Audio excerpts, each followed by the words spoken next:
Il est 9h moins le quart, c'est Regard croisé. Natacha Polony nous a rejoint, Christophe Jacubizine évidemment. Vous avez choisi de croiser vos regards sur la mobilisation notamment des cheminots aujourd'hui. Mais d'abord, je voudrais avoir votre réaction et votre commentaire donc à cette déclaration que Nicolas Sarkozy a lue au juge hier. On en a beaucoup parlé dans la matinale, notamment avec vous, Christophe Jacubizine.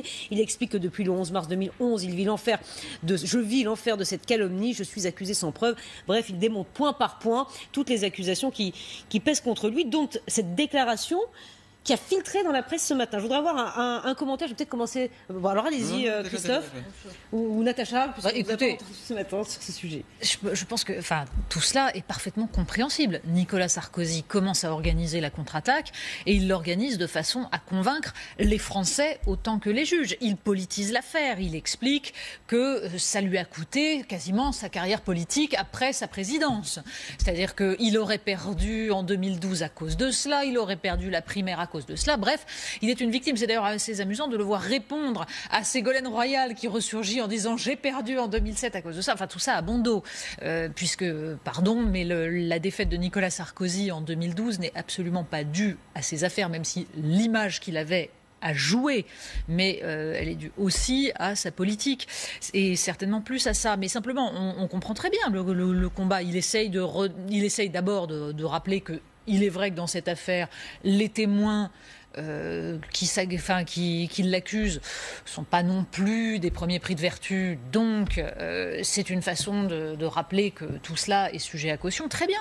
C'est une réplique à la fois juridique et politique qui est parfaitement maîtrisée de bout en bout. Les arguments sont enchaînés. C'est normal. On s'y attendait. Christophe ? Je dirais pas mieux, il y a deux combats. Il y a un combat judiciaire qui est légitime, de mettre en cause la crédibilité, la moralité de ceux qui l'accusent, à la fois le clan Kadhafi et puis des intermédiaires véreux, il faut le dire, qui ont menti déjà à plusieurs reprises dans le passé. Donc c'est normal que Nicolas Sarkozy envoie le signal à ses avocats d'aller sur ce terrain-là.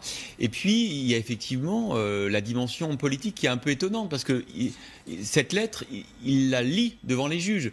Les juges doivent halluciner, doivent se dire mais pourquoi est-ce qu'il nous parle des primaires et pourquoi est-ce qu'il nous parle de la présidentielle perdue de 2012 ? S'il le fait, c'est que parce qu'il sait que cette lettre, le lendemain, va filtrer dans la presse, et c'est qu'il parle aux Français.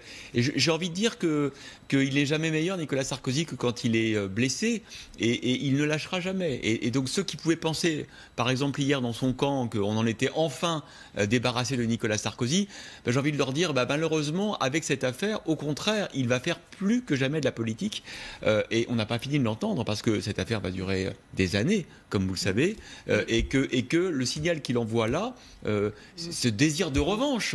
J'ai perdu la primaire de 2016 et j'avais perdu la présidentielle de 2012 à cause de ces affaires. Ça veut dire que si jamais il avait gain de cause et s'il en sortait blanchi, je suis pas sûr qu'on en ait fini d'entendre parler de Nicolas Sarkozy en politique. Juste un mot, ce qui est intéressant, c'est la guerre de calendrier aussi. C'est-à-dire que là, il met en avant le fait qu'il aurait été accusé systématiquement dans des moments politiques importants 3 jours avant le débat des primaires. Et face à ce calendrier présenté par lui, il y a le calendrier présenté par ceux qui l'accusent, notamment Mediapart. Par exemple, il cite dans sa lettre Abdallah Senoussi, qui est un des personnages qui l'a accusé, et il dit que ce type n'est pas un témoin de moralité, il est à l'origine de l'attentat du DC-10 du TA qui a tué des Français. Et Mediapart accuse justement Nicolas Sarkozy, quand il était président, d'avoir tout fait pour lever le mandat d'arrêt international de Abdallah Senoussi. Donc on est vraiment dans une guerre. Les éléments sont extrêmement complexes et c'est point par point qu'il va falloir vérifier tout ça. Donc voilà, donc pour le dossier Sarkozy, cette lettre donc il a lue au juge et qui a été rendue publique donc ce matin, Nicolas Sarkozy mis en examen donc et qui nie les faits. Autre grosse actualité du jour. Ce télescopage aussi, il est intéressant. Voilà, autre grosse actualité, évidemment, la journée de mobilisation, ce fameux 22 mars qu'on avait annoncé, journée de mobilisation pour les cheminots et aussi pour la fonction publique. Donc, dossier explosif qui se retrouve donc sur la table du gouvernement.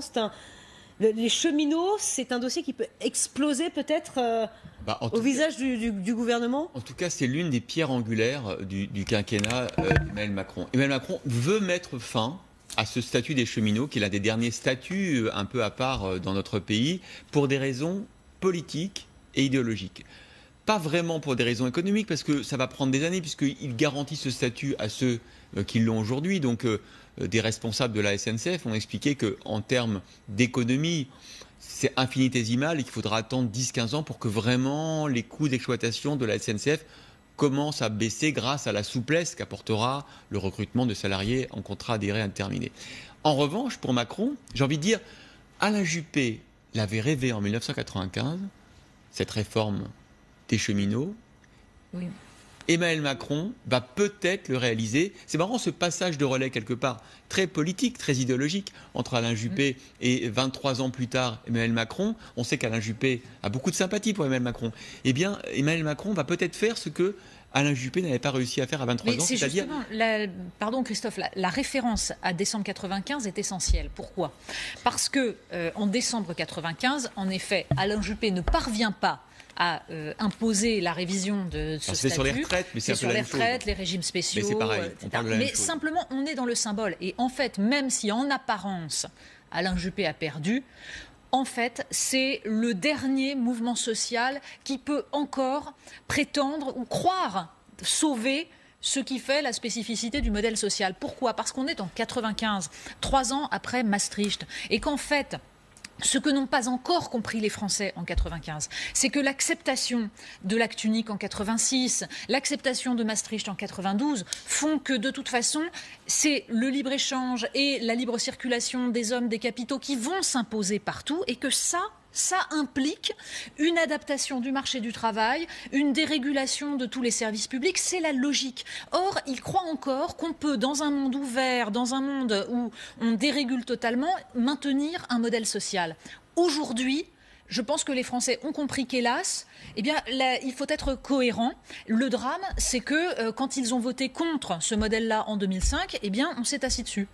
Un mot, Christophe. Un mot, c'est que la messe n'est pas complètement dite. On va voir si en 2018, les cheminots parviennent par coagulation, par sympathie, à faire cette dernière grève par délégation. Et est-ce que ce qui avait fonctionné en 95, c'est-à-dire le fait que les Français se disent quand même, effectivement, peut-être qu'on s'est, une partie des Français, on s'est peut-être trompé quand on a voté Maastricht, on s'est peut-être trompé en 92, il faut résister, ou est-ce que ça y est, c'est fini? Est-ce que les digues sont définitivement... Je pense que beaucoup de Français ont intégré donc cette espèce de fatalisme face à la dérégulation et que du coup ils se disent pourquoi il y en aurait qui seraient protégés. C'est pour ça que Natacha pourrait presque être pour la grève des cheminots cette année, parce que c'est une dernière résistance. Ne commencez pas à agacer Natacha quand je vous dis que c'est terminé, Christophe Jacubizine. J'aime la cohérence. C'est-à-dire que je pense que c'est en amont et c'est sur les questions d'économie et les questions de choix du modèle économique qu'il faut agir. C'est pas sur les statuts des uns ou des autres. Voilà. Regardez, Julien Arnaud.